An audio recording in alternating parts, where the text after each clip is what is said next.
Good evening, everyone. I do hope you're having a good day. I am coming to you a bit later today. Do please forgive the glare until we have recording, professional recording studio. I'm just gonna have to work with what I have. But I hope you're having a good day. I'm coming into you a bit later today. I'm gonna be going out for a run in a bit after this. But I want to just touch base with you first. So I've done a 10-part series under the topic how to deal with darkness. So you can go check that out on YouTube. I've also done a 10-part series on Character 101. You can also go check that out on YouTube. I'm going to be going on to relationships now. However, on future episodes, I might decide to just do like a throwback and add stuff to, so add more information to the other videos that I've done. But I've just done 10 on each for now, and I'm going to do relationships for today. So our series is called Relationships 101, and topic is how to fall in love with you. So it's all about self-love. So one of the definitions that I found of relationships is the way in which two or more people or things are connected, or the state of being connected. So the way in which two or more people are connected, or the state of being connected. And the definition of love that I found is an intense feeling of deep affection. Yeah. So before we go ahead, please go ahead and subscribe and share this video with people, just to give them information, because we all need help in some way or the other. So if you can share it with them, that would be great. And if you subscribe, you'll be notified of future content. So just a quick story. So February, Valentine's Day, the 14th, I didn't have a date, but I also knew that I wanted to celebrate love and everything. So I made a decision to take myself out. So I booked myself a table at a French restaurant, bought myself some flowers, bought myself some small presents, dropped it off. It was a bit tricky explaining, this is from me to me, please give it to me, during desserts or before desserts. So that was a bit tricky, but I dropped that off. I bought myself a cute outfit, got makeup done, put lashes on, and I went out and I had a fantastic time. It was absolutely lovely. The experience was beautiful. And I was glad I did it, because that was February. Come March, the UK is on lockdown. So when I look at the pictures, I was like, definitely you need to schedule good times for yourself, because the bad times just schedule themselves. I heard Mike Murdoch say that. He said, schedule the good times because the bad times schedule themselves. So that was just my little story about how I showed myself love. So that's what this episode is going to be about. It's about self-love. So just to go into, in a relationship, there are at least two or more people required. However, in order for two people to coexist in a relationship, it starts with one. Like life always starts with one. So it's important to look at each person individually, because that each person brings their experiences, their thoughts into a relationship. And so we're looking at the one within the relationship. So the connection, so there's this connection between yourself and another person, but there's also the connection that's often overlooked, the connection with yourself. And that's what this is going to be looking at today. So a person's ability to love themselves will naturally flow into their ability to love you in a relationship. So if they don't love themselves correctly, then they're not going to be able to love you correctly, because it's how they treat themselves and how they think about themselves will ultimately impact that relationship. So self-love is one's ability to love themselves in the correct way. What does self-love look like?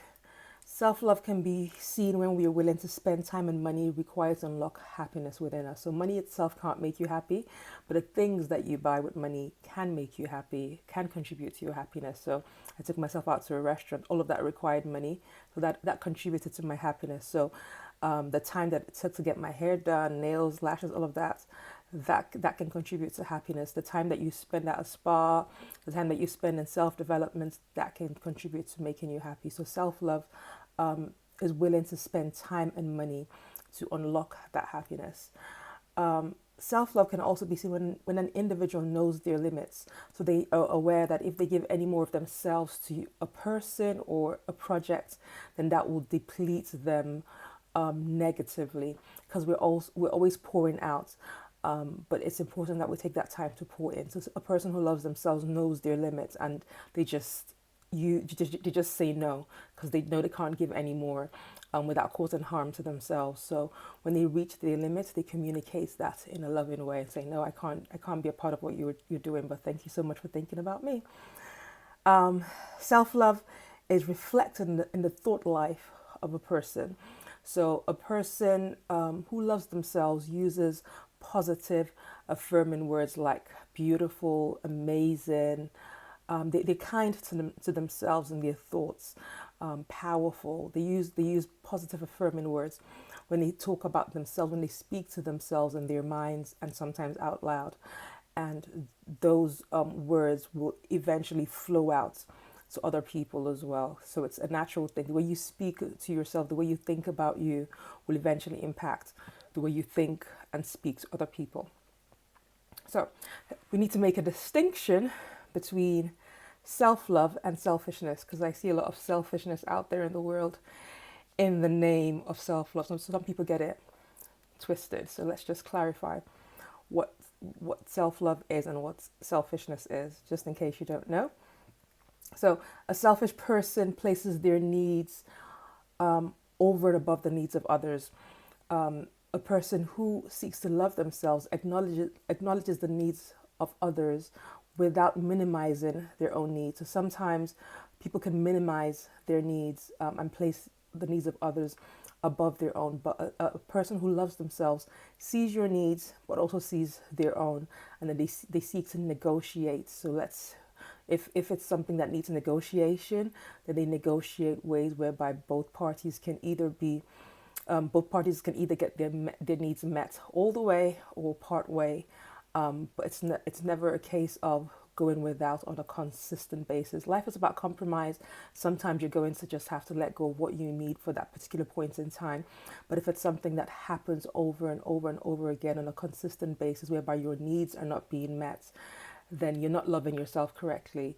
You could decide to place that responsibility on the other person, but it's not their responsibility, it's your responsibility, as an individual. So a person who loves themselves looks for ways to get their own needs met. They don't leave that in the hands of anybody else, because they're responsible for themselves. A selfish person will do what they need to get happy regardless of who gets hurt, whereas a person who loves themselves will consider whether the hurt expressed is genuine or whether it's just a tool for manipulation, because sometimes people can use like they can manipulate you in a relationship and say, oh, when you go out you hurt me because I feel lonely. But really, if me going out hurts you, like, why is that? You see, so sometimes it's a tool for manipulation and a tool for control. So a person who seeks to love themselves correctly will consider it and see, because their desire is never to hurt another person. So they'll consider whether their actions are actually being hurtful, or whether it's an issue of manipulation or control, and then they take the relevant action steps. A selfish person has no concern about the happiness of others, whereas someone who loves themselves wants to be happy, but they also have a desire to see other people happier as well. So they're not self-centered and focused on just themselves. They're having a happy experience, they're having a joyful experience, and they want other people to share in that happiness in some way, shape, or form. Yeah. So just some highlights as it relates to self-love. To love yourself requires an awareness that you are solely responsible for your own happiness. So there might be a presence of a spouse or a partner, children or things. Those things could amplify your happiness.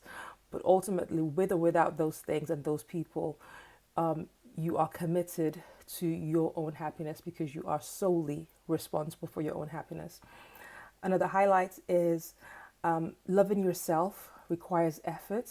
So making an effort sends a message to your heart and soul that you are important. And when you make that effort, when you come into the acquaintance of others, they also recognize your importance because you've already sent that message to yourself. It's already engraved within you because you make the effort for yourself.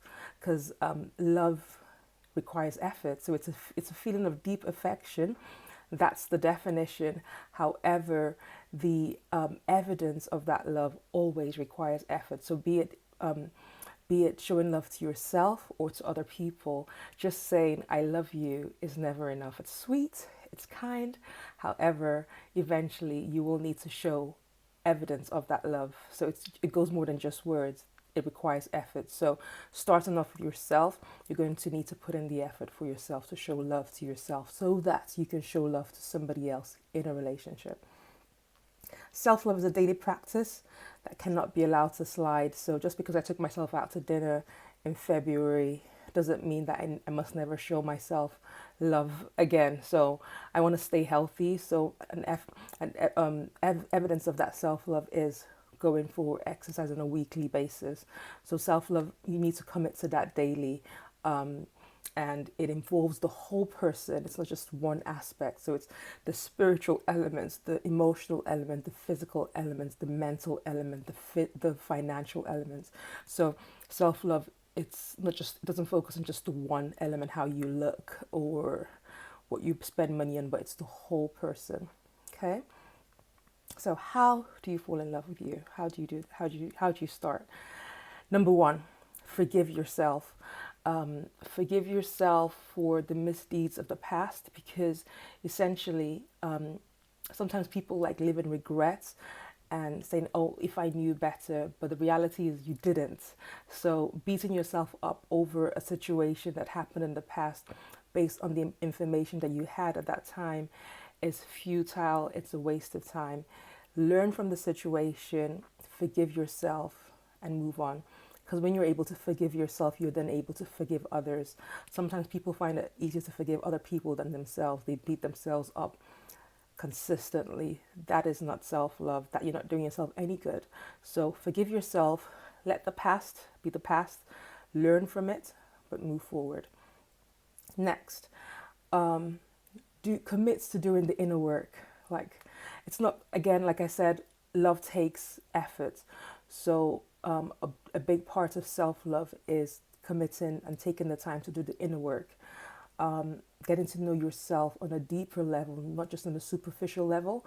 Because if you know yourself on a superficial level, then you can only take that into a relationship. The person whom you're going to be dating or living with or married to can only know you on a superficial level because you know you on a superficial level. So in order to obtain in order to obtain intimacy in a relationship, so intimacy in a relationship, it's important that you get to know you. So look into you, get intimate with yourself. You can ask questions like, why do I act like that? Why do I behave like that? Why did I react like that? So it's a constant observation of yourself, your behavior, your actions, your thought patterns, and taking that time. Now that we're in isolation, perfect time to start doing that inner work. And you might already be in a relationship. This could still be helpful to you because you might not know yourself the way you need to know yourself. So reflect, question yourself, look at your likes and dislikes. I dislike this, I like that. Why is that? Reviewing your mind, the traumatic experiences of the past. Review childhood experiences, because sometimes things that happen in our childhood show up in our adulthood, but because we haven't taken the time to actually look at what's going on within us and how we're behaving, we haven't connected the dots. So take that time to review past experiences and connect the dots. And understand that this is not going to just happen in one day or 1 week. It's a process of time. It will take time, but commit to giving yourself that time. Okay? And then finally, just do it. Like, you might be wishing someone could buy you flowers, take you to a meal, spend time with you, play nice music to you. All of those things that you're wishing for someone to do, just do it for yourself. Again, it sends a message to you that you are worth it. So Nike says, just do it. And my message to you today is, just do it. Okay? So I hope this has been helpful to you. Please go ahead and subscribe and share this video with whoever you think needs to hear it. Until next time, do stay safe. Take it easy. Bye.